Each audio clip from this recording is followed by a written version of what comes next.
Welcome back to the show, everybody. This is the upper tier, and when you see both these faces on the screen, it means only one thing: Premier League preview time, match week 34, baby. But we have a little bonus preview as well because we know Man United versus Chelsea's coming up as well, so we're going to preview that as well. Joining me as always on the preview, the Dazzler himself, Darren. How are we? I'm all good, Niall. Yeah, it's a bit unfortunate we've another round of United games coming up, but listen, other than that.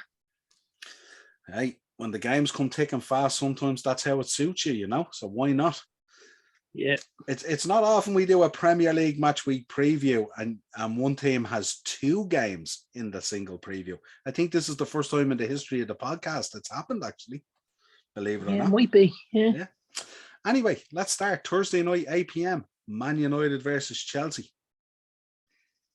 Yeah, listen, it's going to be another tough night at the office, isn't it? Yeah, Ralph gave us press conference today. Seems to be a lot of bodies missing at the moment. Not sure how truthful the excuses were. I think a lot of these guys are a bit soft in the centre, aren't they? And they just don't fancy it right now, do they? Listen, I think that's the attitude, one of the attitude issues we have at the club at the minute, Guys not wanting to go out and put themselves on the line for the club and for the jersey and for the fans. It's self-preservation over everything else, isn't it?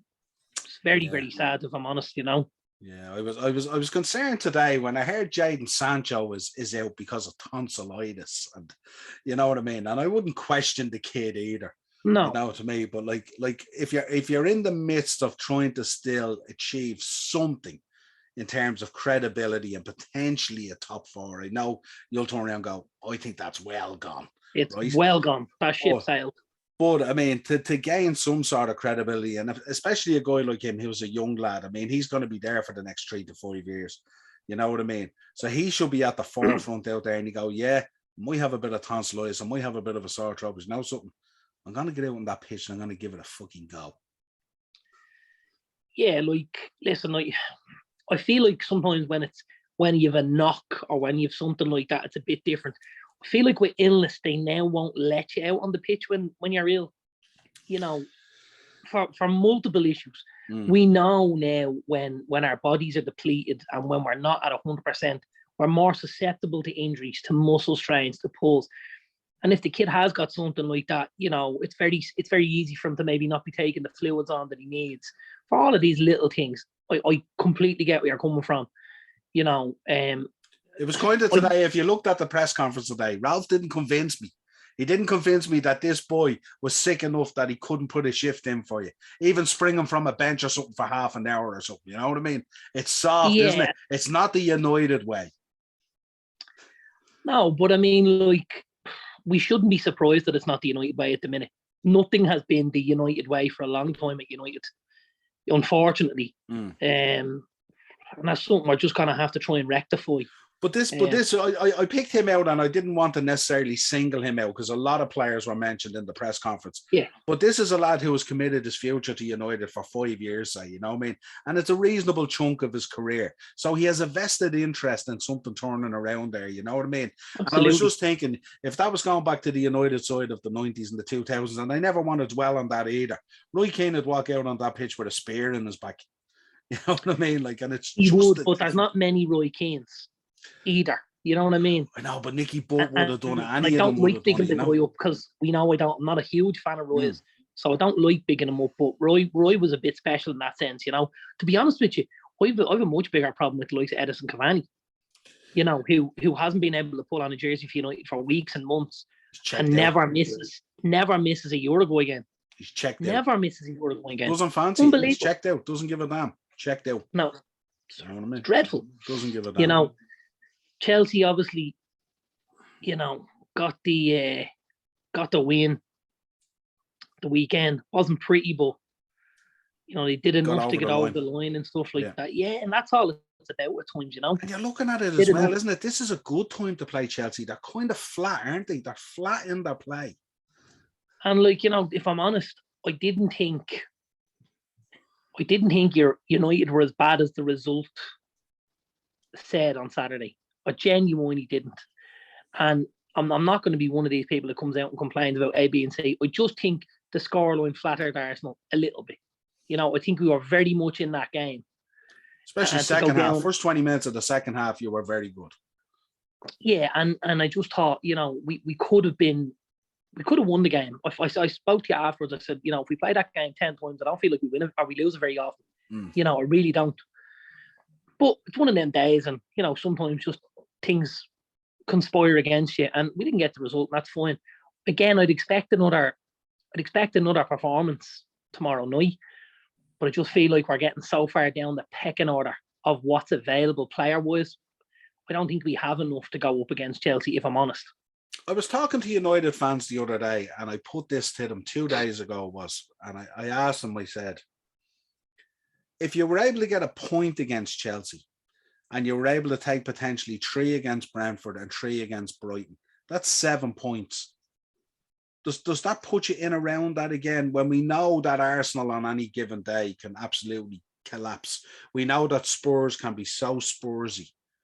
Is there a case that if you could achieve that, if you could get a draw tomorrow night and get a point, get 3 on Monday or whatever it is against Brentford, and then 3 against Brighton, if you got 7 points, could you bring it down to the last day of the season potentially? Oh, I'd go one further. If we got all 12, we still wouldn't get it. Wow, there's a call. So we can have a look at that. You can time and date this. Yeah. You can have a look at that, and we can go back and see, am I right or wrong? I'm telling you now, and I'm going in to look at the Premier League table now, yeah? Yeah. We are, let me see here now. 6, isn't it? We're 6th, we 54 points, yeah?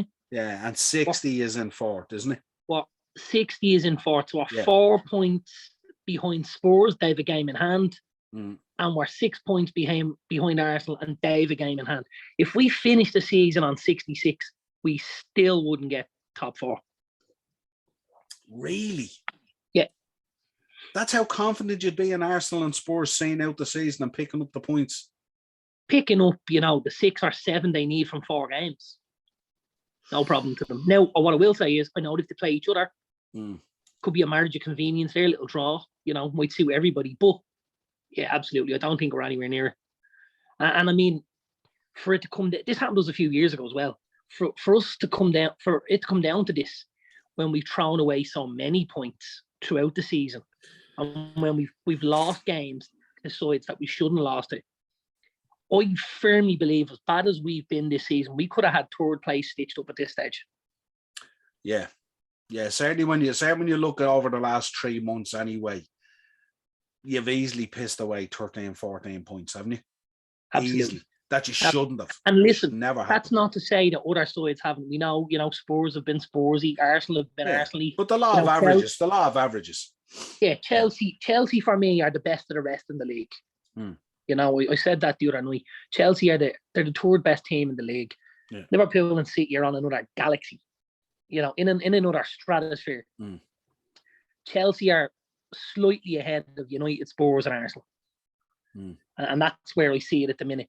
Now, listen, I think Spurs with some good additions in the summer, and if they hang on to Antonio Conte, Spurs could really, really challenge Chelsea for that 3rd place in the league next year. Genuinely, I think that's a possibility, Far more so than Arsenal or us, let's say. I think there would have to be way too much of a change in direction at United. And I think at Arsenal, I think there's limitations there at Arsenal, whereas I think at Spurs, there's not. I think if you look at the Spurs squad, they need some bodies in certain areas. But there's a lot of good players at Spurs. There's a lot of lads at Spurs where you go, Jesus, Kulusevski, Son, Kane, Lloris, the boy Romero, Bentancur, Hallberg. There's the bounds of something. Yeah. And I feel like at that, they could certainly go on and challenge Chelsea for 3rd if they got the wheels in motion. They just don't quite have that spine. Sure, they don't. They kind of have most of it, but they're just missing that odd little bit and that spine there to make them really competitive. What are you going for this one? 2-1 Chelsea. 2-1 Chelsea. Yeah. My Liverpool fans won't be happy with this. I'm going to go for a score draw, and I'm going to go 2-2. We take it right now. I keep on calling United to have a bounce back and put in a performance, and I've been calling it on these shows with you for weeks. And I know it hasn't happened at times. They've let me down at times. Yeah. But I just, not let me down, but, let my prediction down, let's say. Yeah. But Jesus, surely to God, you have to have a decent performance in you between now and the end of the season. You've announced a new manager. Some of these lads are playing for their careers, you know what I mean? I genuinely thought Saturday was decent, I thought we deserved something out of it, I have to say. Yeah. Listen, it didn't happen. I think Chelsea are a better side than Arsenal. There's a little more about them, Like we were able to create quite a number of chances against Arsenal. I don't necessarily see us creating that much against Chelsea. And I think Chelsea will still have the quality to pick us off at times, Yeah, absolutely. Right, so let's move on then. Saturday, 12:30, massive game in the title race to keep the title race alive. Liverpool travelling up to Newcastle after an outstanding performance in the Champions League against Villarreal, albeit it's only 2-0, so the job isn't quite done. So they'll still be under pressure next week to go out there. But I don't think Villarreal will be able to keep a clean sheet. I think Liverpool will score out there. If you look at our record in the Champions League this season, they've won all their away games and scored 15 goals away from home in the Champions League. Their form away from home is way better than their home form. So I would expect them to go out and get the job done against Villarreal. But heading up to our friend Eddie Howe, a man who we are fans of on this show big time, and Newcastle, a raucous Geordie crowd up at St. James's. They wouldn't be favourable of the lunchtime kickoff. I know they like their few beers and stuff like that and all. But what you're thinking on this? It's going to be a tough one for Liverpool. It's going to be a tight one, isn't it? I think on paper, with the way results have gone and stuff like that, we know since the 1st of January, if the league table ran from then till now, Newcastle be in third spot, I believe. They're only second to us, form guide. Are they not forward to yourselves and City? I think they're only, in terms of the form guide since Eddie Howe took over, I think we're top and Newcastle are second, I think. That's what I read today. I was led to believe Newcastle were in third, but listen, they're not a kick in the arse way either way. However, I think that's where it stops on Saturday.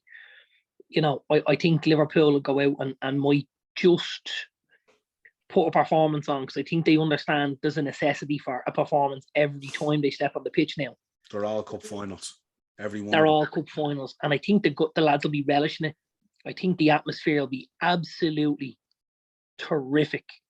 I'm in work myself, and I'm gutted I'll be in work, because I would love to see, the two teams arrive out onto the pitch at St. James's Park like that. I think it'd be phenomenal. Really, really do. I think the Newcastle crowd will be up for it. I think Newcastle they've played on the crest of a wave, and that they've built that confidence and stuff like that. I still think there's a few holes in that Newcastle side.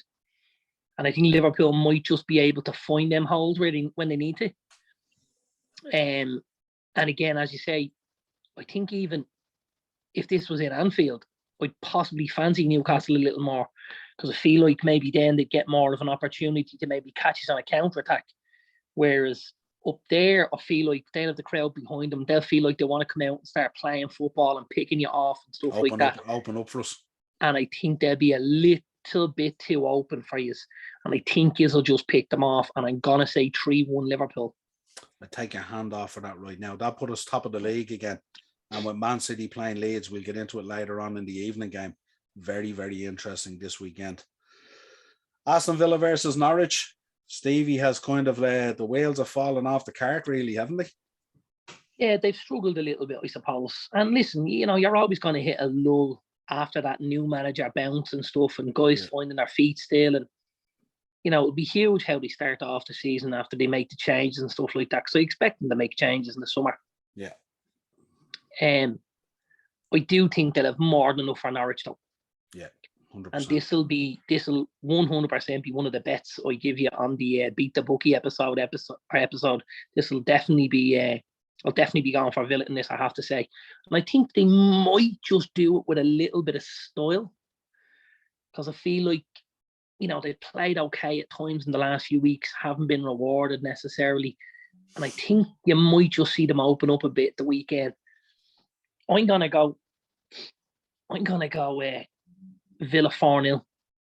Yeah, I was amazed at Norwich at the weekend as well, because they decided that they wanted to start playing football, which was very out of character for Norwich. And I'm thinking, yeah, if they go up to Villa Park and they try that, it could open up for Villa, and Danny Ings and Coutinho and Ollie Watkins and guys like that could fill their boots a little bit here on this one. Yeah, so yeah, and I think there's a few lads up there that are due a performance. Yeah, the fans are definitely due one as well, actually. Absolutely. So yeah, I'm not far off with you. I think Norwich might get one. I think I'm going to go 3-1. Okay. You know, I won't go as far as to say Pookie's always due a goal, and I wouldn't be that naive, but no. I think Norwich will probably pick up a goal. I do like the boy Sargent and stuff like that and all, you know, so there might be something in there for them. Southampton versus Palace. Yeah, another good game. Two more decent managers, two more lads we're fans of, isn't it? Vieira and Ralph there at Southampton doing great jobs, the lads. James Ward-Prowse last weekend. He will get a mention this week as well. Don't worry. There's a little prelude to the Beat the Bookie episode this week.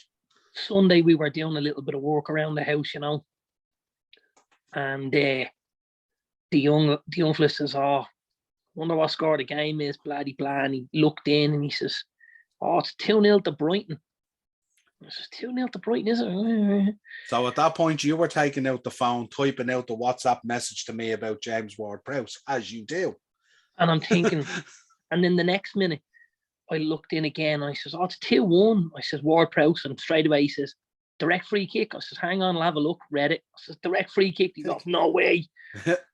So a couple of minutes later, I says, 2-2. He says, 2-2. I says, James Ward-Prowse. He goes, "Direct free kick again." I looked in. I says, "No, it wasn't a direct free kick." He was like, "Jesus, you got another one." Yeah, there you go. Listen, done very well, the kid, hasn't he? Absolutely. I suppose the one thing about a guy like Ward-Prowse for me is it's important we don't pigeonhole him as a guy that can, you know, only do one kind of facet of the game.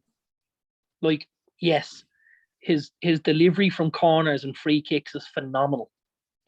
His accuracy from dead balls outside the area is unbelievable. He takes penalties, right? Now, they're all set piece based. The kid's got a serious engine on him. Yeah, never stops. He could pick a lock, never mind a pass, right? He's a tackler. He's got a little nasty streak in him. I think this kid's a baller. I really do. Like, listen, in an ideal world, this kid would be out of the world at Arsenal. Unbelievable. Yeah. Imagine him in that Arsenal midfield, sticking in little tackles, taking penalties, scoring free kicks, producing, you know, balls into the box. Unbelievable. Setting the tempo. Now listen, he's going to cost you a few pounds. That's the only thing. I was on Twitter the other day after that match. I think it was the day after that match, and a guy posted on Twitter. It's great. I love Twitter, but a guy posted on Twitter. You're in the 92nd minute of it was either a cup final or a title deciding match, and you've got a free kick just outside the box, and they showed who would you pick to take the free kick. Now, you'll love this because there was 3 put in there, 3 pictures of the 3 boys, right? Oh, Beckham was one. Beckham was one. Ward-Prowse was the other. Yeah. And the third one, I suppose, just for the crack, they threw Ronaldo in, did they? They're the 3. They're the 3 that were there. And I was thinking, as good as we love James Ward-Prowse and we're a fan of him, he's not getting in before Beckham and Ronaldo on that one, is he? I take him ahead of Ronaldo. Would you really? In that clutch moment? 100%, yeah. What about Ronaldo pulling up the shorts like a pair of jocks and all and eyeballing it? But so many times it ends up in Rosette. Like, even when the boy Ward-Prowse doesn't score, he's hitting targets. Well, before we go any further, viewers, drop it down in the comments there. You've got a choice: Ward-Prowse, Cristiano Ronaldo, or David Beckham. David Beckham's number 1, I presume, yes? Beckham wins it all day long. Good. Yeah. Right. And now, the only thing I will say, which is, he might only win it because the boy Juninho, who played for Leon, isn't in it. Okay. Do you remember that boy? used to play, not the Juninho that played for Middlesbrough. This is the other Juninho, played in centre midfield for Lyon and scored free kicks for fun. Yeah, that French league. Still free kick, it's a free kick. They're producing some ballers at the moment. Listen, he was in that side with Karim Benzema when Lyon were decent years ago, and Michael Essien and guys like that, Some very good players have come out of Lyon in that French league. Absolutely. When they were a force in it. Yeah, 100% they were. Watford Southampton versus Palace. You didn't give me a prediction. Palace, the goals have dried up slightly. The goals have just dried up. And Southampton, again, they're never free scoring. I'll go 1-1 here. I'm going to go 2-1 Southampton and give it to the governor. He's due a rub off us because we've been punishing him for a few weeks now with some of our predictions. So I'm going to go Southampton 2-1. I don't know whether Palace will fancy a trip down to the coast. Watford versus Burnley. Massive game in the relegation race. Or relegation fight, battle, whatever you want to call it. Say Burnley have been unbelievable, hasn't he? Unreal. How we could have never predicted it, could we? You could have never predicted it. And listen, there's the new manager bounce, which is hugely important, and this is why we spoke about them doing it when they did, in the hope that if we get this kick from now to the end of the season, it might drag us over the line, and this could be a stroke of genius. Now, here's the other issue. If they stay up, do they give them the job? I'm sure they have to. Or do they look and see what else is available? Because you end up in this Solskjaer situation where you end up with the guy because of how things went, rather than he's the guy we want on merit. You know what I mean? Yeah. And not just the picking up of results, though. The performances of Burnley have been unbelievable. They all look like they've got, an extra 5, 10, 15% to give. And they're really putting in performances. And, the games have been tight, but I never looked at them during the games and thought they were going to be beaten. I'm just thinking, these are going to get this here. Yeah, no disrespect to Deutsch, but it sounds like they've been told to go out and play football, isn't it?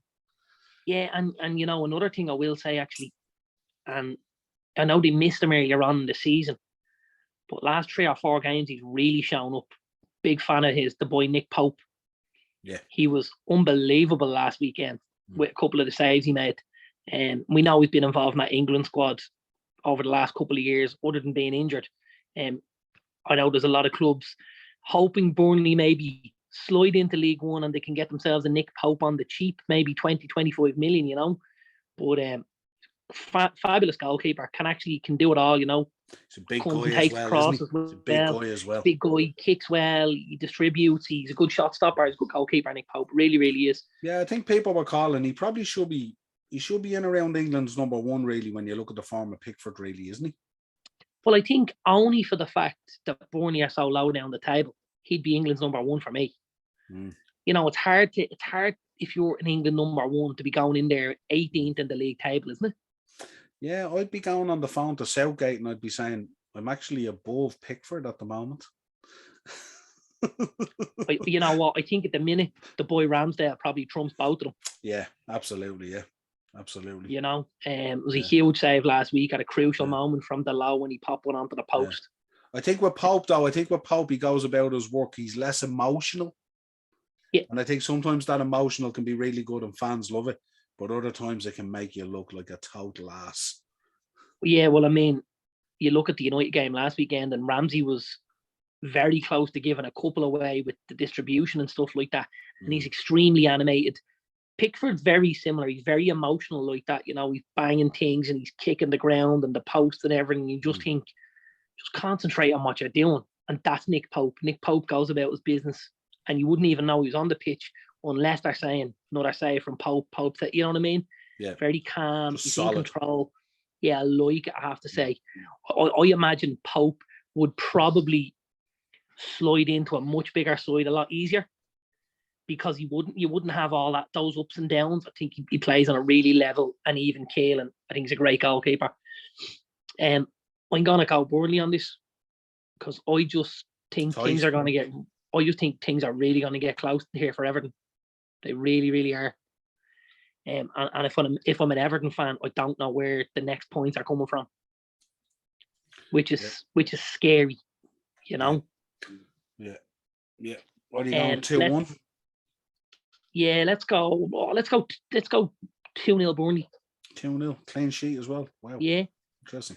I'm after calling Nick Pope out, so I got to give him the clean sheet after that, haven't I? That'd lay down a marker, wouldn't it, with Everton hosting Chelsea on Sunday?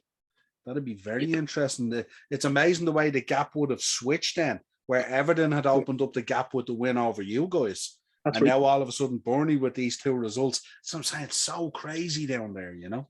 Absolutely crazy, yeah. Yeah, I'll agree. I'll go with you on that, yeah. I think so, yeah. And I think Pope deserves it, yeah. Wolves versus Brighton. Yeah, this is the holiday teams, isn't it? Yeah, this is the throwaway game, isn't it? Yeah, this is the one you're probably not going to go near on the coupon if you can help it. Yeah. You know, you want to be back in teams that have something to play for at the minute, be it an up or a down, or in the championship, a playoff spot, or something like that, or a goal scorer, maybe trying to get to the head of the goal scoring chart. Yeah. I think neither of these two teams have anything to play for, and it could be, you know, it wouldn't shock me to see another draw here. Maybe a score draw. I think, again, Wolves' goals have dried up a little bit. I'll go 1-1 on this, but it won't be spectacular, I don't imagine. Yeah, this is a game I think you could play at Centre Parks and you wouldn't really see a difference. Both sets are on their holidays, yeah. So score draw. Big one, the 5:30, Ellen Road, Leeds versus Man City. Are you going to give me some hope this week, Dazzler? You're going to rub that crystal ball. Give me some hope. Come on. I couldn't give you that, man. Not with the way, you know. A few injuries there for City. There is a few injuries, and listen. Big game next Wednesday coming up. Tight as there a is duck's absolutely, but I just don't see it. I just think, you know, Leeds would have to become a different side between last week and this week.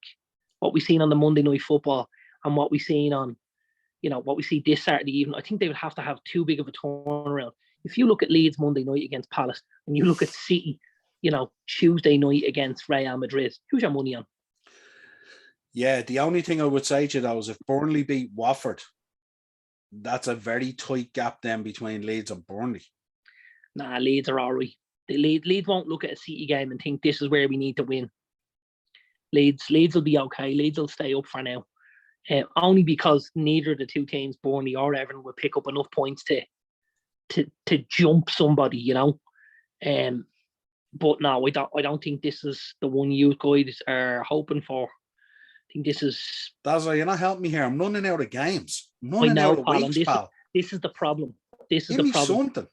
I loved it, but I just don't see it now. Tell me Calvin Phillips is going to be unbelievable on the whisper of that move to Man United, that he's going to have an outstanding game and play Rodri and the boys off the park, and Leeds are going to come away with a hard-fought draw. Listen, Calvin Phillips is a smashing player. He's absolutely 110% not coming to Man United. And heavy links today? Not a chance. He doesn't sign for Man United on the basis that Man United, and having been such a big deal at Leeds. Would you fancy him there though? Listen, I think he's a great player. I'd like to see him play a few more games, you know, post injury. Yeah. Just to make sure he was right back where he wanted to be. But he's a smashing footballer, the kid. He really, really is. We spoke about him when he was in the Championship. We spoke about him when he came into the Premier League. And he said, Calvin Phillips. He's a great baller, the young fella. If he's the same baller he was last season or 18 months ago, I'd take him in a heartbeat. But I think this weekend against City, it'll be tough. Because I think, you know, you're gonna see Raheem Sterling, because obviously he sat out most of last night. You're gonna see Sterling. You're probably gonna see the boy Cancelo back, I would imagine, because he was suspended last night. Yeah. You're probably gonna see Gundogan. It's mad, isn't it? You just don't know with Pep, isn't it? Isn't it mad when you go into this? You just don't know. For me to call their side this weekend, I don't think I could do it. You know, I really don't. If you got 7 of them, you'd be doing well, wouldn't you? Yeah, I think so. I think if you got 7, 8, and like that, you'd be top trumps. Yeah, I really do. Yeah. Like, listen, the boy Ederson plays. I think Cancelo plays. I think Laporte plays. I think Aki will play if he's fit. I think he'll play Aki at left back. Yeah. I think he'll end up going in with it. I don't think he'll play Fernandinho after last night. I'd be shocked. I think he goes back. No, I think he goes back he leaves the boy Rodri in there. I think he leaves Rodri in, and he probably sticks Rodri in alongside Gundogan and Kevin De Bruyne. Yeah, I was looking at it. I don't know. I wonder would he be careful with De Bruyne as well, because De Bruyne when he was coming off last night, he looked like he had put in a shift. He was hobbling a little bit, but I do think. Do you know what it is? I looked at their post-match interviews last night, and normally if you went out and you bet Real Madrid 4-3, you'd be hopping. Yeah. But the scoreline didn't do them justice in terms of they let the ball slip a little bit. No. And I looked at Foden's interview with Bernardo Silva, and the two boys looked fucking devastated that they'd only won 4-3. I'd never seen two boys to be so down over a result. You know what I mean? Well, and it just... Listen, I think you can read into it. It was a tough slog, and I think it's a tough slog at the end of a tough, sluggish season where they've been involved in everything. And they're getting to the end of this season, and they can almost touch those two pieces of silverware that they want so very much. But they also I think when you're looking at a match that's nearly 5-1 and it finishes 4-3, you know what I mean? Yeah, and I mean, like, you look at obviously the game against Chelsea, and you know they let Real in with a chance, didn't they? And all of a sudden they were out, and City will be mindful of that. I think City are a little bit wary. I think City aren't looking what's in front, you know, like the horse just travelling into the thing. I think City are stalling a bit, and they're just glancing over their shoulders ever so slightly at Liverpool in the Champions League and in the league. And I think they're worried. I just think they're a team that's, you know, would I be shocked to see City win the Champions League and the Premier League? Absolutely not. I wouldn't, right? But I just think they're getting close to it. They're starting to get a couple of knocks here, a couple of knocks there. There's a suspension here. You're only one result away from disaster. From disaster. Yeah. I mean, let's run out here. Let's play devil's advocate. Let's say Leeds get a draw the weekend. Yes, that's more like it. And let's say Real win the home leg 3-1. Oh, God. Yeah? Oh, God. City are out of the Champions League and are now playing catch-up, but relying on you lads to have a blip in the last couple of games. Yeah? Yeah. And they're probably going to watch you lift the quadruple at that stage, right? Oh, God. And this is City going... Here now. Yeah, but there's a lot there for City to be nervous about. Whereas at the minute, I don't think Liverpool are favourites to win the league. Yeah. And I don't think Liverpool are favourites to win the Champions League based on the fact that they, you know, if you're looking at City being the league champions, you would think City would win the Champions League. Now, I know that's not how it works, but that's, do you know what I mean? Rarely happens, but still. I think the pressure will be on City to go out and do something. Whereas I think City are starting to feel that. I think they're kind of slowing down and they're going, this horse coming up on our tail here is fucking bolting for the gates. And that's Liverpool. Yeah. And it wouldn't at all shock me to see, you know, a bus driving through Merseyside come June with 4 fucking trophies on the side of it and a big number 4 on the front and the back of it. It wouldn't shock me. It really wouldn't. It's like when you're looking at Formula One, aren't you? And Lewis Hamilton's out in front, but he looks in the wing mirrors and Max Verstappen is just there and he just won't go away. He's right on your fender and he just won't go away.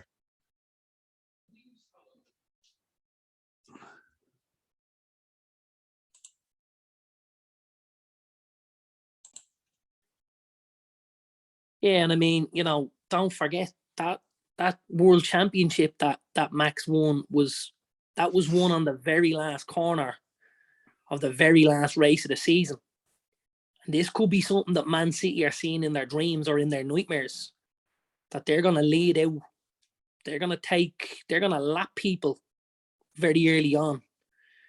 But we know with this league title, this is a marathon, not a sprint. and you've got to be there, and you've got to be present for every single game. One slip up now, and you guys get to go to Liverpool in June to see that bus with the 4 trophies on it here. This is, this would be huge. We, as a United fan, that would destroy me.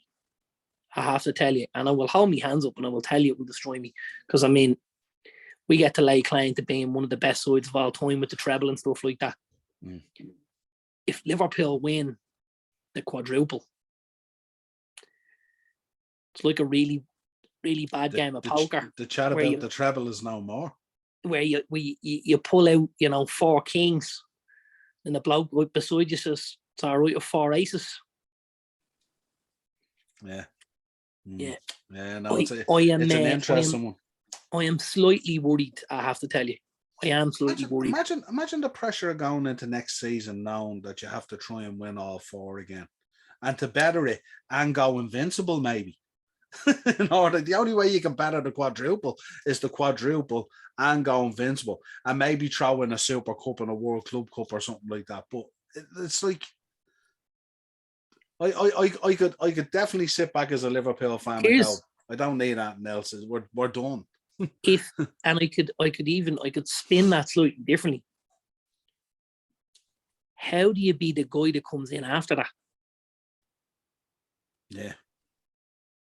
Because my feelings on this. I think there's plenty of good footballers at Liverpool. I don't think any of them are as good as your manager. I think he is the crown jewel. And he's to Liverpool what Fergie was to United, what Clough was to Forest, and stuff like that. Yeah. And I just think, when Salah goes out the door, he'll replace him. When Mane goes out the door, he'll replace him. When Big Virgil leaves, he'll replace him. When Klopp goes, I don't know if there's any replacing him, if I'm honest.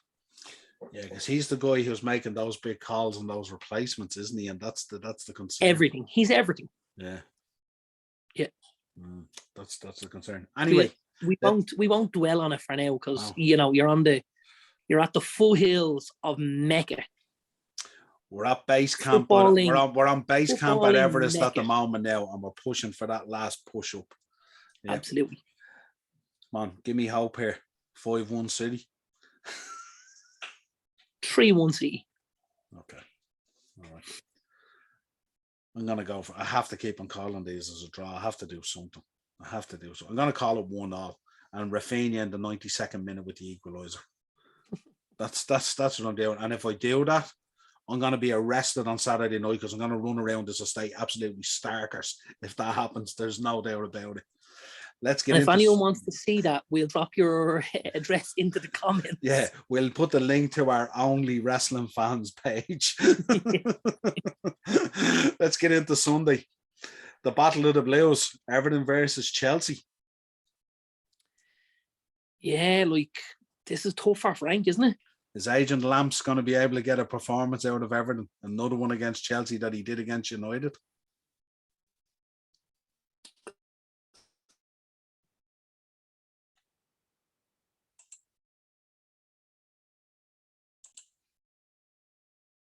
Yeah, I suppose the resulting performance against United was pretty good. The performance against Liverpool was reasonably good. But they would need, again, result and performance the weekend. Performance first, result second. If Burnley beat Watford, which I firmly believe is on the cards, and Chelsea turn over Everton, this is you have a 6-foot hole to dig, and you're only allowed to use your hands. And the stuff is coming in on top of you. This is tough. It'll be difficult enjoying Richarlison next year at Old Trafford, to put it that way. Can't get him on your jersey, though. Otherwise, we wouldn't talk again. We just wouldn't talk again. Don't be like that. Horrible human being. Great lad. Yeah, sound, yeah. What are you picking here? Chelsea? Gonna go 2-1 Chelsea. And I'm gonna go. Gonna go tight. And you know what I'm also gonna go? I'm gonna go Frank comes off and feels like he's hard done by with a VAR decision or something that just turns the key a little bit more and really irks him, because I think Frank's a man walking on the edge at the minute. He's a man who does be very concerned about his own credibility in the game as opposed to the job in hand, doesn't he? I think, it was... I think looking at last weekend, I do think there was a couple of instances where they were a little bit hard done by, and I look at the Matip on Anthony Gordon. It's a stone wall penalty. Yeah, you're saying given. Yeah, it is. I have to say, and you can only but start to feel a little bit aggrieved at times. And I think that's where Frank is at the minute. But the problem is, if you just keep feeling aggrieved about what's gone right and what's gone wrong, you're missing the job in hand, as you say.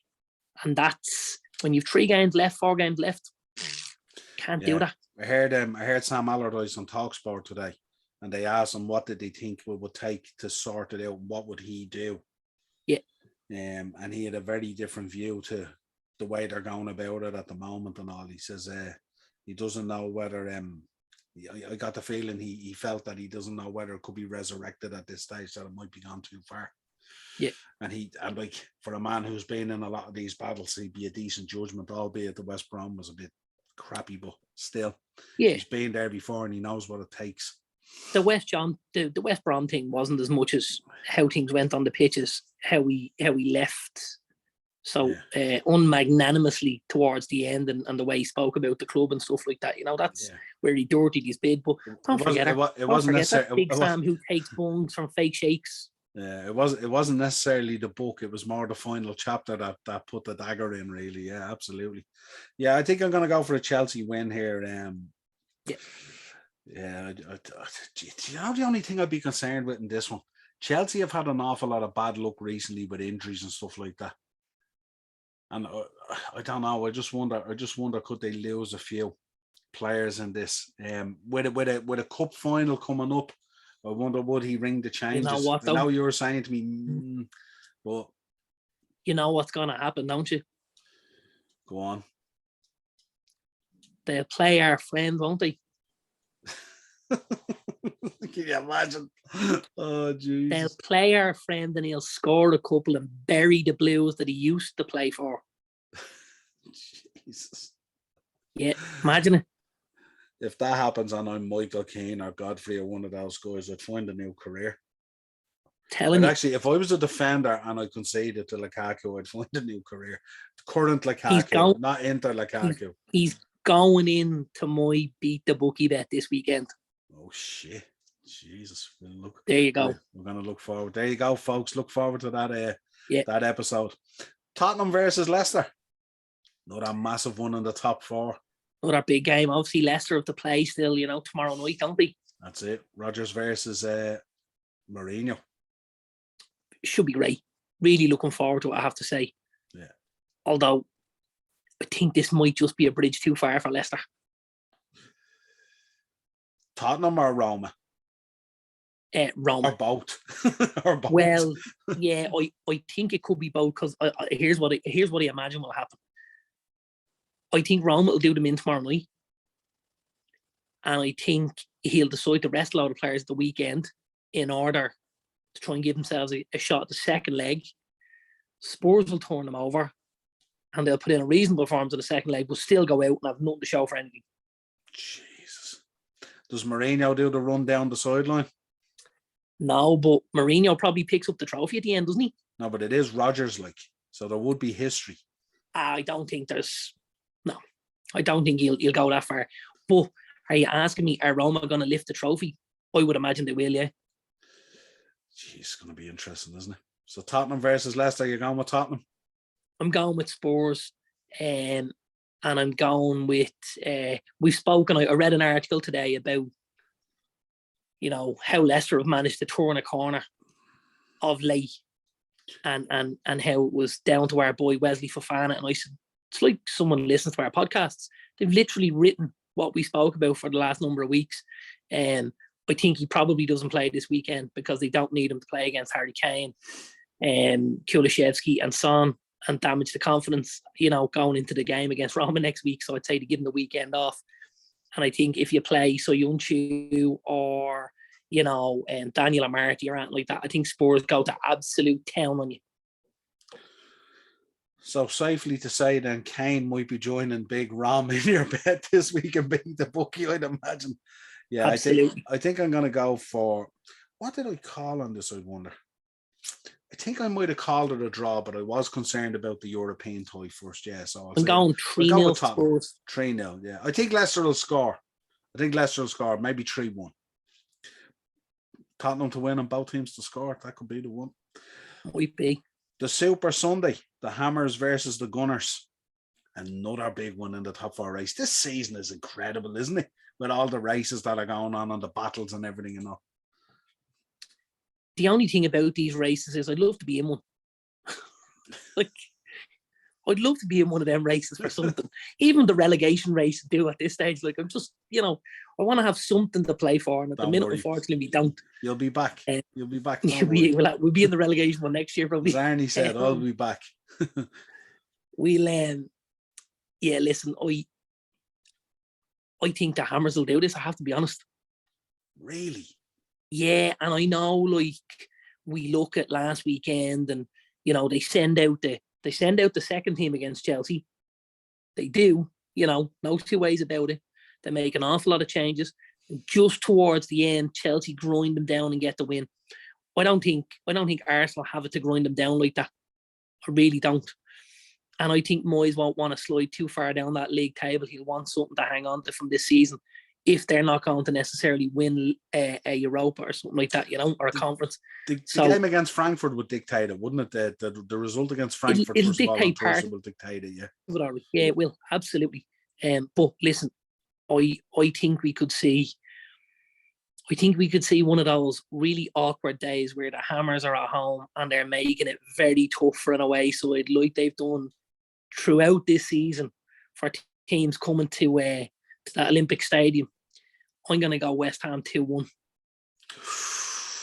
You called it right last time as well, so it could be happening. Can you imagine a situation? Let's say United went out and beat Chelsea tomorrow night, and then Tottenham and Arsenal messed up, and then United entertain Brentford on Monday night with that little carrot dangling. Good Lord.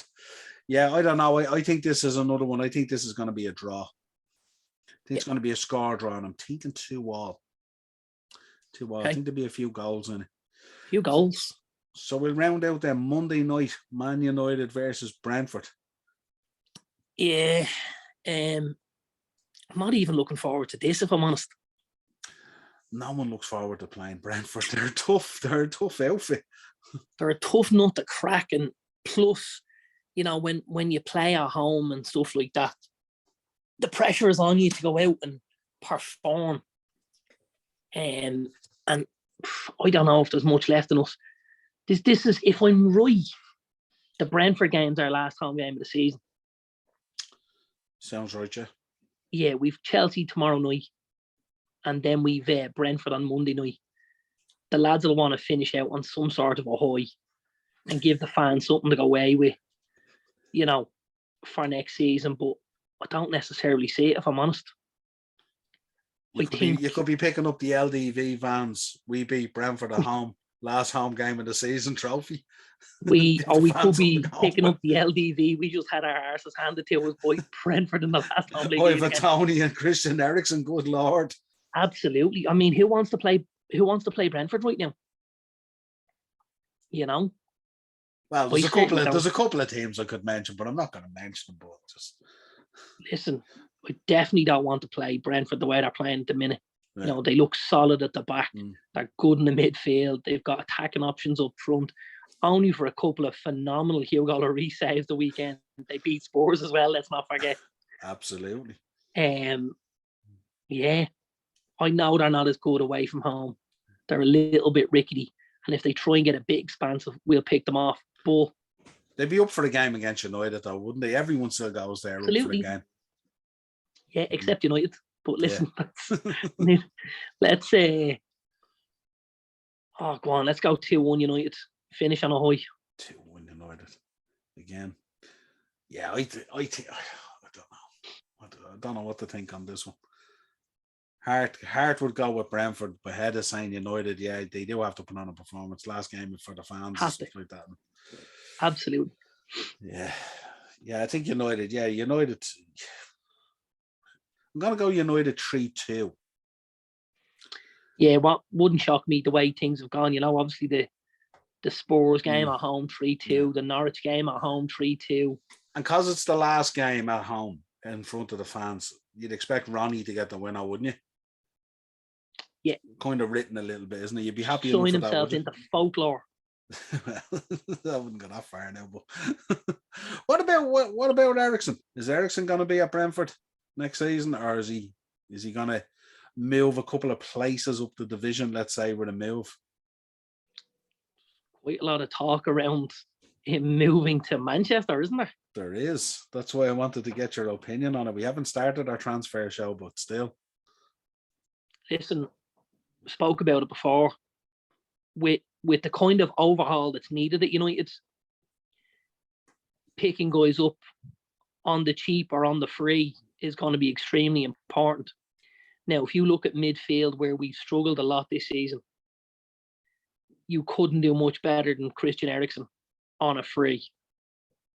That would be a very, very serious bit of business. It would possibly take a little bit of the pressure off Bruno as well. Maybe let them play one, sit one, play one, sit one. You put a striker in up at the top of the pitch and somebody else on the opposite side to Sancho, and all of a sudden it's starting to look like you might have something there. So yeah, listen, I think this could be an audience with Christian Eriksen on Monday night. Could be a coup. Yeah, with a lot of people looking at him going, all you need to do here, kid. Do you remember a number of years ago, West Ham needed to beat United on the last day of the season to stay up? I do. And United had already won the title. And West Ham came and they beat us. And Mr. Carlos Tevez got on the score sheet that day, kept the hammers up, and then all of a sudden wangled a move to Manchester. You did a Michael Thomas on him.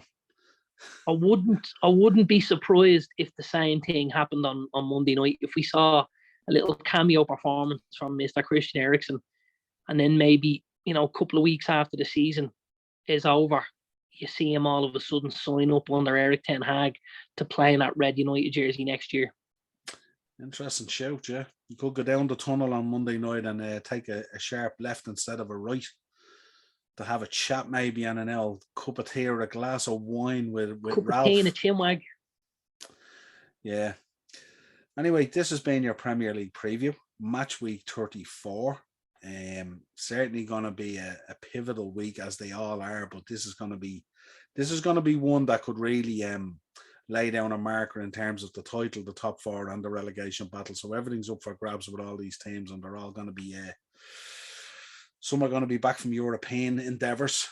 So it should be interesting. Let us know your picks down in the comments. As always, it's a pleasure. And we wish the two teams well tomorrow night. Leicester and West Ham. Hopefully they get good results and they come out unscathed from injuries and stuff like that. Be great to see the two teams in European finals. Listen, we've spoken about Leicester before and the ownership and stuff like that. Nothing would give me greater pleasure than seeing Leicester in the European final. With the way things have gone, obviously with the owner passing away and stuff, Leicester winning a league title, then an FA Cup. Yeah. This is the natural progression. Yeah. If they could lift a European trophy, it'd be amazing. They're fabulous owners and great people. Absolutely. And the same with David Moyes. I mean, David Moyes deserves something for his endeavours. Well, you know what? I got to be honest with you. The boy is Golden Sullivan, who bought West Ham. There's a lot of West Ham fans wouldn't be big fans of theirs. A lot of West Ham fans cribbed and moaned when they were leaving the bowling ground or Upton Park to head to this, the Olympic Stadium and stuff. Don't tell me now it wasn't a good move. Don't tell me now they can't create an atmosphere. Don't tell me now it didn't help them, attract a certain kind of player and manager. That was the step. And it was a step that the owners took that maybe not everybody saw, but the lad said, if we want to take this to the next stage, this is where we go. We go to this stage and we pack it out. We start bringing money in. We start spending on players. You know, up the quality of your squad. They've done a phenomenal job. They really have. And I think sometimes it's very easy as owners to be the ones when things don't go well, the finger gets pointed. But you don't always pat them on the back. But you don't always pat them on the back. And I think, you know, people should remember that now and again. Because these guys, although they're, you know, mega rich and will probably only dream of the kind of money they have, they're still putting it in there, you know, and they're still risk losing an awful lot if things don't go the way that they need them to go, you know? Yeah, absolutely. And it's good to see Moyes as well getting a bit of success as well. I mean, he's had a tough road back, really. I know he was reasonably regarded as being very successful at Everton and what he did, and in terms of what he did with that club and stuff like that. But then you know, United was tough for him, and then I think he went to Spain, didn't he? And it was tough for him. Sociedad. Went to Sociedad. This is redemption for the United job. Yeah. And as a United fan, I have to say, I'm happy he's getting it, because I don't feel like he got a fair crack at the whip at United, if I'm honest. Yeah, true. Well, listen, pleasure having you on as always. The Upper Tier podcast out there on YouTube, Twitter at @the_upper_tier, the Upper Tier podcast @gmail.com. If you want to contact us, drop your comments down there. Of course, hit us, subscribe, like, and share, bell notification, all that good stuff. Audio shows, Spotify, Google Podcasts, Amazon Music, Facebook, Instagram, TikTok, The Upper Tier. You can't miss us. We're out there. We're on every single platform, every single day, dropping content, bringing it to you. Show us your appreciation. And we will talk to you again real soon. Cheers, Daz.